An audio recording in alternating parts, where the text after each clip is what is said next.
Monsieur le ministre, bonjour. Bonjour. Et donc, on vous retrouve ici au ministère des Affaires étrangères. Dites-nous un peu en 2-3 mots sur votre rencontre avec les femmes d'origine congolaise. D'abord, je suis heureux qu'il y ait une mobilisation, notamment des femmes, dans ce dossier de l'Est du Congo, parce que les femmes sont probablement les principales victimes aujourd'hui de ce qui se passe. La violence a repris depuis des mois, avec une violence atroce, particulièrement à l'égard des femmes. On parle de viol, mais on parle aussi de mutilation. J'ai eu l'occasion de me rendre à Bukavu, de me rendre à Goma et de voir la situation sur place, de rencontrer des victimes.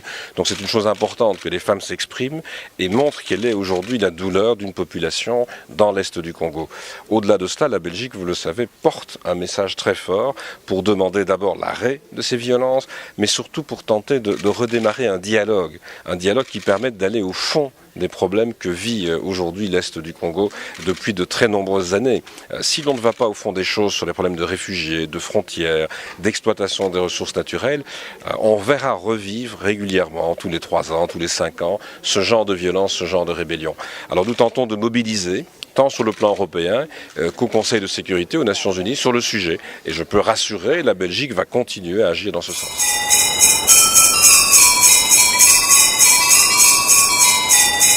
En tant que ministre des Affaires étrangères et dans la suite de la crise, vous avez rencontré les forces vives de la nation congolaise, à commencer par le président de la République, le gouvernement, les représentants du corps législatif et aussi la société civile. Et nous sommes une frange de la société civile de l'étranger. En tant que tel, nous venons vous parler non pas comme des experts ou des spécialistes, parce qu'en fait la question congolaise, elle est traitée à tous les niveaux et nous profitons en ce moment pour saluer, et nous avons salué tous les rapports qui ont été produits, tant au niveau international que national aussi, sur la question. Les Nations Unies se sont penchées sur le cas du Congo, ils ont commandé des travaux, on a produit des rapports, dont celui qui a le plus ému la communauté internationale fut le rapport Mapping, sur les atrocités que connaissent les populations de l'Est. Et dans ces rapports-là, nous pouvons dire que pour la première fois, le drame congolais a été mis sur la place du monde. On a finalement pu entendre les causes. Mais pas seulement les causes, on a tenté d'identifier les responsables, à la fois les commanditaires, je dirais les hommes de paille, les exécutants de terrain. On a pu voir aussi le drame, le massacre, la tragédie que vivent les populations. Celles qui sont mortes ne parleront plus, mais celles qui nous émeuvent encore plus, ce sont celles qui sont déplacées. Et avec ça, tous des projets de vie qui partent. On a vu dans ce rapport 600 pages et plus des violations qui ont été faites sur les droits humains. Ça a porté sur toutes les catégories des personnes. Et ça a aussi relevé une chose, c'est le viol des femmes comme arme de guerre, qui a été mis en avant, qui a été dénoncé. Nous sommes devant un cas où les constats sont faits, les rapports sont établis, et ces rapports ont été établis pourquoi? Pour établir la légitimité de l'action internationale. Nous sommes comme si nous étions au tribunal, où les parties adverses viennent, chacun donne ses griefs, et on demande au juge aujourd'hui de donner sa décision. Il dit, moi je vais la motiver que sur les travaux d'instruction. Les travaux d'instruction sont faits, il y a des rapports. Nous attendons le réquisitoire, le grand réquisitoire qui va emporter la motivation du juge. Et c'est là où nous, population congolaise, nous restons ébahis. Ce réquisitoire, nous ne l'avons pas. Le réquisitoire qui établirait clairement, mais clairement, les causes de cette guerre en disant, ce n'est pas une guerre ethno-ethnique, comme on l'avait pensé au départ. C'est une guerre instrumentalisée, sous instigation, pour des causes beaucoup plus... Et nous sommes l'enjeu vitaux des intérêts mondiaux. Et à ce niveau-là, les solutions devraient être à la hauteur des causes. Mais nous voyons que non.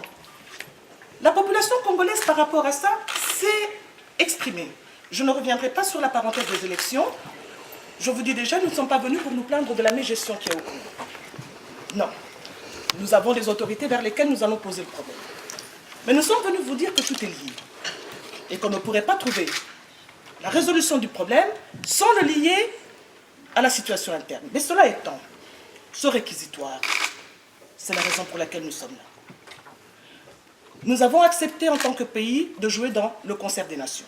Nous avons souscrit à des outils et des instruments. Nous sommes signataires de tous les traités internationaux, dont le premier, celui qui concerne effectivement la Charte des Nations Unies, et nous pourrions nous prévaloir de l'assistance. Comment se fait-il qu'aujourd'hui nous devions, nous les populations, et c'est inédit, ça ne s'était jamais vu dans les 20 dernières années, où Madame Lambda, Monsieur Lambda, rencontre un politique pour parler du problème de son pays. Parce que vous ne rencontriez à l'époque que les politiques. Aujourd'hui, c'est descendu dans la population. Nous espérons que ça aura un impact. Nous sommes venus vous dire qu'effectivement, nous voulons que la communauté internationale soit cohérente, qu'il n'y ait pas une politique de 2 poids, 2 mesures. Nous n'allons pas faire ce qu'on appelle la comparaison des misères et tout ce qui se passe pour le moment. C'est vrai que le monde est en feu. Il est vrai que pour le monde, le Congo n'est peut-être pas primordial, question des gens, mais nous faisons partie de la population. Nous ne sommes pas venus défendre un gouvernement, nous sommes venus défendre la population qui est en droit de vivre paisiblement sur son terrain et de pouvoir avoir un destin. Pour le moment, il est funeste. Et nous ne savons pas vers où il va aller. Mais puisqu'il dépend des décisions des grands leaders du monde, des décideurs, nous revenons réitérer notre demande, que vous puissiez soutenir ce que vous et nous avons convenu. Parce que nous sommes tout à fait d'accord, n'est-ce pas, que le pays, le Congo, est agressé. Et que cette agression n'est pas seulement du fait que du Rwanda. Il y a autant l'Ouganda, sans compter tous ceux qu'on n'identifie pas clairement. On est dans la réelle politique, on ne dira pas vraiment les enjeux. Il y a quelques années, nous étions venus ici pour dénoncer la chose, pas plus tard qu'en 2008. Un groupe de femmes était venu, a rencontré la plupart des partis démocratiques. Ça a été au début très frileux. Et puis par la suite, on a commencé à dire oui, c'est possible. Et puis après, on a commencé à endosser. Et puis par la suite, on a vu qu'effectivement, au niveau de l'Union européenne, quelques propos que nous avions apportés ont été repris et nous en avions été bien aises. Mais comme nous disons, ce réquisitoire qui amène le jugement, qui amènerait la condamnation, qui amènerait le prononcé des réparations, parce que nous en sommes aussi, c'est ce que nous appelons depuis nos vœux. Et donc, à cette occasion, si vous le permettez, Monsieur le Ministre, nous vous remettons ce mémorandum qui a été produit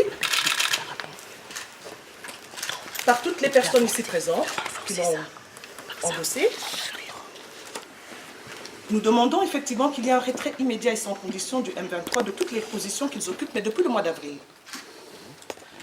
Qu'il y ait une poursuite devant les juridictions internationales du régime rwandais de tous les acteurs impliqués dans les massacres des populations civiles et les graves violations des droits humains qui ont été perpétrées à l'est du Congo. Et qu'il y ait une imposition de l'embargo sur l'importation des armes par le gouvernement rwandais.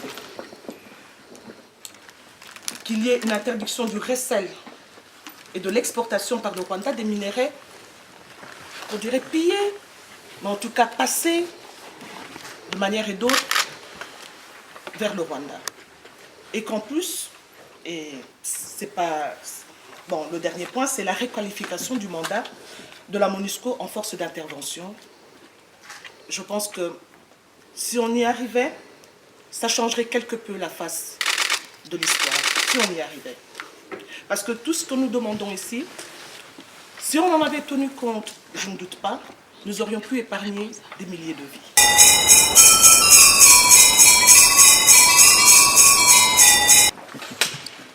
Juste d'abord un petit point à compléter. Tout à l'heure, ma soeur Mouti a parlé donc des poursuites au niveau international. Il est important que les pays ou les auteurs qui sont impliqués dans les atrocités au Congo soient non seulement poursuivis, mais qu'il y ait reconnaissance des préjudices et des réparations. On ne parle pas assez. La population congolaise est meurtrie et ce qui se passe sur notre sol doit être réparé. Je voudrais aussi ajouter un autre point ici. Ça concerne un peu le langage de l'Union européenne tel qu'il a été utilisé dans les conclusions. Je pense que au niveau de l'Union européenne, on pourrait avoir un langage un peu plus soutenu un peu plus courageux, un peu plus osé, parce qu'on fait référence au soutien extérieur dont bénéficie le M23, en l'occurrence ici le Rwanda et l'Ouganda, mais ils ne sont pas explicitement cités et comme responsables repris dans le conflit de la RDC. On a un peu tendance à scinder les choses et comme l'a dit si bien Lydie tout à l'heure, il est important qu'on ait une vue globale de la situation et qu'on recherche une solution globale, qu'on puisse citer le chat par son nom et qu'on puisse poursuivre parce qu'il est question de vie et de vie humaine. Merci. Je voudrais vous remercier de vos prises de position et de la mobilisation qui est la vôtre, parce que je crois que le premier élément à rappeler, c'est que vous avez dit que le monde était en feu, mais malheureusement, chaque fois que les difficultés interviennent quelque part dans le monde, le premier dossier qui quitte l'agenda international, c'est le dossier de l'Afrique centrale. Que l'on ait affaire à une crise financière en Europe, à un conflit malheureusement sanglant en Syrie, la situation que l'on connaît au Mali, ou maintenant le débat sur le Moyen-Orient, tout cela fait systématiquement que le dossier quitte la table des instances internationales. Et je reconnais qu'une des responsabilités de la Belgique, probablement, c'est de faire en sorte que ce dossier revienne systématiquement tant sur la table de l'Union européenne que sur la table des Nations Unies, et en particulier du Conseil de sécurité, où là nous ne sommes pas présents pour l'instant. On essaie de trouver des relais, notamment à travers des pays voisins comme la France qui a relayé ces derniers temps nos demandes. Mais premier élément, je voudrais vous rassurer sur un point, systématiquement, nous remettons le dossier et la situation dans l'Est du Congo sur la table des différentes réunions. Et c'est comme ça que vous avez des conclusions européennes et aussi des résolutions qui commencent à apparaître au niveau des Nations Unies. Deuxième élément, dans les demandes immédiates, je le disais tout à l'heure, ce que nous demandons avant tout pour l'instant, c'est l'arrêt des violences et la possibilité de redémarrer un dialogue, une façon d'organiser la situation dans la région. Je l'avais dit à plusieurs reprises sur place, je suis rendu plusieurs fois déjà cette année en Afrique centrale, et je le dis dans chacune de nos réunions. Alors, dans les points que vous évoquez, bien entendu, le renforcement de la MONUSCO et des forces d'intervention sur place, MONUSCO, une force internationale qui y serait liée, c'est une demande explicite qui maintenant fait partie aussi des demandes plus larges de l'Union européenne. Il faut bien se rendre compte que la MONUSCO, c'est la plus forte opération des Nations Unies dans le monde. C'est pratiquement 1,5 milliard de dollars par an, c'est 17 000 équivalents sur le terrain en personnel. Il y a encore la possibilité d'augmenter de 2 000. Passer à 19 000 et la possibilité surtout de renforcer le mandat.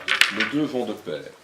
J'en ai parlé avec notamment M. Diarra, qui est l'envoyé spécial de l'Union africaine, que j'ai reçu hier. On ne peut le faire que si on a des troupes mises à disposition qui sont prêtes à jouer un rôle plus offensif. Plusieurs pays de la région semblent décidés à vouloir le faire. Nous soutenons cette démarche. Renforcer le mandat de la MONUSCO sans avoir des troupes disponibles capable de jouer un rôle plus actif contre une rébellion, ça n'a pas de sens. Donc on veut le faire avec un renforcement du mandat, mais avec surtout cette capacité d'action régionale. Et je tiens à dire que nous souhaitons aussi que les acteurs régionaux jouent leur rôle. Il y a une capacité d'action dans la région des Grands Lacs. Les réunions se sont multipliées à Kampala, mais nous sommes en contact aussi avec, je le disais, l'envoyé spécial de l'Union africaine. Et on souhaite, comme dans toutes les situations de conflit, qu'il y ait un rôle actif sur le plan local des pays de la région et plus largement de l'Union africaine. Deuxième élément, je comprends très bien la démarche à l'égard des sanctions et des responsabilités. Je demande depuis le début dans ce dossier, non seulement qu'il y ait une condamnation ferme et absolue de la rébellion et donc du M23. On a obtenu jusqu'ici, en ce compris, des sanctions contre le principal responsable et on demande l'extension de ces sanctions à un plus grand nombre de responsables du M23. C'est très clair. Heureusement, sur ce point, nous sommes suivis. Pour ce qui concerne les responsabilités extérieures, comme l'on reprend dans les différentes communications, il ne faut pas se tromper. Il y a effectivement un certain nombre de rapports demandés par les Nations Unies qui sont déposés par des experts des Nations Unies. Ces rapports sont sur la table du comité des sanctions, sur la table du comité des sanctions, mais aussi du Conseil de sécurité. Ma demande, c'est que le Conseil de sécurité s'exprime sur le sujet. Et c'est là que les choses doivent se passer. Je l'ai dit au Parlement belge, je vous le répète, nous n'allons pas prendre une initiative individuelle belge en la matière. J'ai mon sentiment sur ce qui s'est passé dans la région et sur les influences extérieures qui ont joué et qui jouent probablement encore dans la démarche actuelle, mais il faut que le Conseil de sécurité s'exprime sur le sujet. Et il faut aussi que les présidents dans la région jouent leur rôle. J'ai vu les résolutions prises à la suite du dernier sommet de Kampala, avec la présence du président Kabila sur place. Je ne vais pas demander de prendre l'attitude du Congo à la place du Congo. Donc, je crois que nous soutiendrons toutes les initiatives de dialogue. Mais la responsabilité, elle est là sur le volet sanctions ou réactions à l'égard d'interventions extérieures. Parfois en présence des présidents Kabila et Kagame, il faudrait peut-être constater, ils ne restent pas toujours jusqu'au bout. Mais bon, on essaie malgré tout de s'exprimer, y compris devant eux. C'est parfois compliqué de dire des vérités et d'avoir une présence jusqu'au bout. C'est ce qui s'est passé à New York. Enfin, il semble que c'était pour d'autres raisons.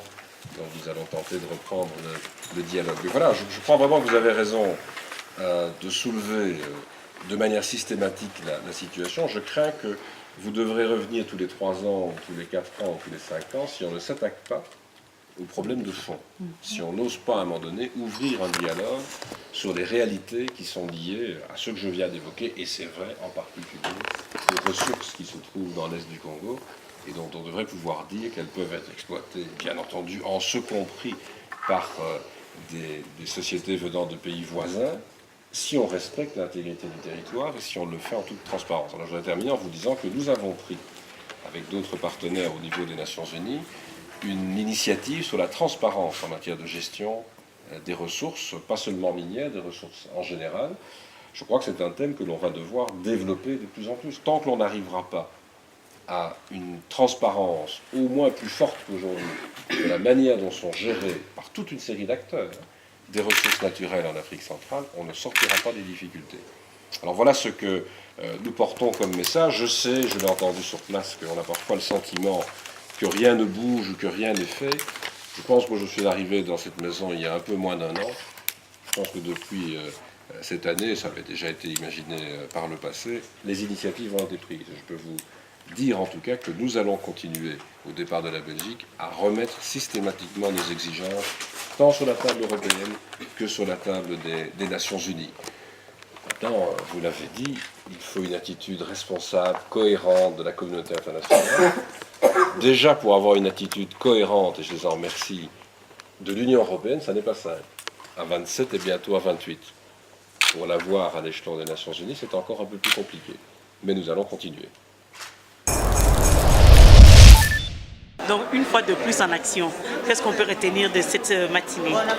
Ce qu'on peut retenir de cette matinée, c'est que par rapport à la cause de la RDC, on voit que les femmes congolaises de la diaspora, toutes tendances confondues, des mandataires politiques, tout parti confondu, se sont réunis en fait pour défendre la cause de la RDC et dire stop à cette violence et demander aux politiques que nous sommes, aux responsables politiques, de prendre leurs responsabilités par rapport à ça. Aujourd'hui, c'est vrai que nous avons interpellé le ministre des Affaires étrangères par rapport à ce que la communauté internationale peut amener pour restaurer la paix au niveau de la RDC. Mais demain, nous irons interpeller le gouvernement congolais pour leur demander, qu'est-ce qu'ils font par rapport à ça? Comment est-ce qu'ils ont pu laisser Goma être prise comme ça alors que, on le disait, on l'annonçait. Donc voilà, quelque part, il y a eu cet échec de la RDC dans la gestion de ces conflits. Et nous, femmes congolaises et femmes congolaises d'origine, nous allons interpeller le gouvernement au travers de l'ambassadeur Mova pour présenter notre mémo et nos revendications. Donc il y aura des manifestations, des activités dans les jours prochains. Mais il y aura des activités, des manifestations. Je pense qu'il y a des gens qui le font très bien et s'ils acceptent, nous pouvons renforcer ces manifestations-là parce que je pense qu'à chacun son travail. Nous, notre travail aujourd'hui, c'est le lobby. En tant que femme, en tant que maman, si nous pouvons ouvrir les portes des autorités, nous, c'est ce que nous allons faire. Mais ceux qui font des manifestations, nous leur demandons de nous associer dans ces manifestations-là parce qu'aujourd'hui, nous ne pouvons que parler d'une seule voix et être derrière derrière le peuple congolais, ne pas être derrière un gouvernement, ne pas être derrière une majorité ou une opposition, mais c'est être derrière le peuple congolais. Et moi j'exhorte aujourd'hui, si par exemple le combattant ou les autres font une manifestation pour la restauration de la paix, que nous laisse venir, parce que nous avons envie, nous aussi en tant que politique, nous aussi en tant que femmes, en tant que citoyennes d'origine congolaise, on a envie de participer à ces manifestations, mais bon voilà, nous avons une crainte parce qu'on ne veut pas et on ne voudrait pas non plus que ça dégénère, donc on laisse plutôt alors la marche. Mais s'ils nous acceptent, moi je suis prête à les accompagner dans la revendication de cette paix que nous cherchons par rapport à la RDC, parce qu'une fois de plus, c'est encore la femme, c'est le corps de la femme qui devient un champ de bataille et qui perd le lourd tribut, et nos enfants, nous, deviennent des butins de cette guerre. Alors là, on dit non. Et je crois que cette cause-là, nous, en tant que femmes congolaises, nous devons la défendre. Si vous permettez, je pense que vous avez soulevé certains points qui, quelque part, je pense que ça peut répondre en partie à nos demandes et à nos interpellations. Mais je voudrais quand même revenir sur ce que vous avez dit. Il est vrai que pour pouvoir régler les problèmes de l'Est, il faut réellement attaquer le problème de fond. Vous soulevez trois points par rapport à ces problèmes de fond, oui. La transparence des frontières, la problématique des déplacés, et vous nous parlez des problèmes des sols. Je vais en revenir. Et bien sûr, l'ouverture au dialogue. Je pense que pour la problématique des déplacés, il est vrai qu'en son temps, le Zaïre n'ayant toujours pas de moyens, les Nations Unies laissent quelque part le Zaïre comme ça, avec cette population, sans pour autant apporter des moyens pour pouvoir les encadrer. Après le Zaïre, le Congo, avec Kabila père, même nom. On demande, et puis après avec Kabila fils et le président Kagame, jusqu'au moment où il y a Kimia II, qui demande, dont le Rwandais, quand on parlait de l'invasion du Congo par le Rwanda, où tout le monde disait que c'était une rébellion entre Congolais. Et finalement, le Rwanda a cette peur de dire oui, je suis au Congo parce que ma frontière est menacée par les FDLR. Kimia II, on aime, on n'aime pas, accepte que le Rwanda arrive au Congo pour faire partir les FDLR. Ils n'ont pas réussi. Est-ce qu'aujourd'hui, c'est la faute du Congo? Est-ce qu'aujourd'hui, il faut nécessairement, au nom de l'échec du Rwanda, demander à ce que le Congo puisse maintenant subir les exactions et parler du problème des sols? C'est quoi ces problèmes des sols? Est-ce qu'il faudra laisser une partie du sol congolais aux Rwandais, ou alors il faudra demander aux Rwandais, ceux qui veulent rentrer chez eux, puissent rentrer et garantir le droit de l'homme, le respect des droits de l'homme par rapport à ces personnes, fussent-ils des génocidaires, mais je pense qu'il faudrait mettre en place des voies et moyens pour pouvoir canaliser tout cela et ne pas arriver à des dérives de violence ou de meurtres organisés. Bon, ngape nauti na mboka ya Italie. Nayoki ba mama batelemi lelo na ministère des Affaires étrangères pour na balobela mboka na biso pour na ba Belge, il faut baloba côté nini bango bazali, il faut vraiment ba décision malamu ebima pour na mboka na biso, ba décision malamu pour que M23 ait disparaître complètement mais d'une manière vraie. Ezate ndenge tozoka ke makamuni ezole kana mboka kuna. Donc ngai lelo vraiment ngape na telemi na sima ya ba mama ya Congo, ba mama ya Belgique pour na kopesa force pour na kopesa force na mboka na biso etikala uni mboka na biso ekende liboso et surtout justice ezala pour na mboka na biso. Merci. Ça fait beaucoup d'années bazoti kabiso mais tu te rendre compte que biso moko faut tellement peut ça la lobbying ya biso moko surtout telemité bato ya étranger ba ko telemate biso to na Belgique to telemi pendant to loba que to ça ba belge peut to d'origine congolaise, ça veut dire que il se passer na mboka na biso il faut biso to agir, ça veut dire que na pas nyonso ba ko ba décision au Congo ba pe que biso ba congolais to il faut to za na kata ba décision wana. Madame, bonjour. Pouvez-vous vous présenter pour nos téléspectateurs et nous dire ce que vous avez retenu cette matinée? D'abord, le courage et la force de ces femmes qui marchent pour le Congo, qui marchent pour la dignité, qui marchent pour l'arrêt des violences, qui marchent pour le respect de l'intégrité du pays. Ce que je retiens, c'est que depuis des années, la communauté congolaise ici est très en proie à des questionnements par rapport à la place que joue dans le concert des nations à la fois la Belgique, à la fois l'Europe, et se pose la question de savoir vraiment quels sont les enjeux aujourd'hui pour refuser que ce pays soit un pays où la paix règne enfin. Ce que je retiens également, c'est que ces femmes sont déterminées, que ces femmes militent non seulement pour le Congo, mais c'est toute l'Afrique qui est en feu, qui est en guerre, et il faut le dire. Moi je viens du Mali, un pays qui était depuis très longtemps à l'abri des violences, et aujourd'hui on se rend compte que la violence elle touche partout. Et partout où la violence est commise, je pense qu'on doit se lever, qu'on soit de quelque pays que ce soit, de quelque culture que ce soit. Je pense qu'on doit faire entendre notre voix collective. Et ici, les femmes, à leur modeste niveau, et c'est là que ça se passe. Parce que les femmes sur le terrain sont victimes de violences les plus atroces. Ce sont leurs enfants qui sont envoyés au front. C'est elles qui sont mutilées, qui sont détruites à vie. Et donc je pense que leur voix aujourd'hui est très importante. Et ce sont des mamans, des mères d'Afrique. Et je pense qu'il faut en tout cas continuer cette action, et que même si au niveau politique on a le sentiment que les choses ne bougent pas, cette voix elle doit continuer à se faire entendre partout. La rencontre avec le ministre était très importante parce que il participe quand même à certaines décisions qui sont prises concernant la situation au Congo. Il était important que nous les femmes, nous lui fassions part de nos préoccupations, notamment le constat que le dialogue qui a été mené au niveau interrégional était un échec, qu'on ne peut pas continuer à être là dans la gestion des conséquences tout en n'abordant pas le problème de fond. Le problème de fond, c'est que la situation qui prévaut doit cesser. Le problème de fond, c'est que les auteurs de cette agression contre le Congo, qui sont nommément cités, le Rwanda, l'Ouganda et d'autres groupes rebelles, des multinationales qui sont mêlés à cette situation, sont connus.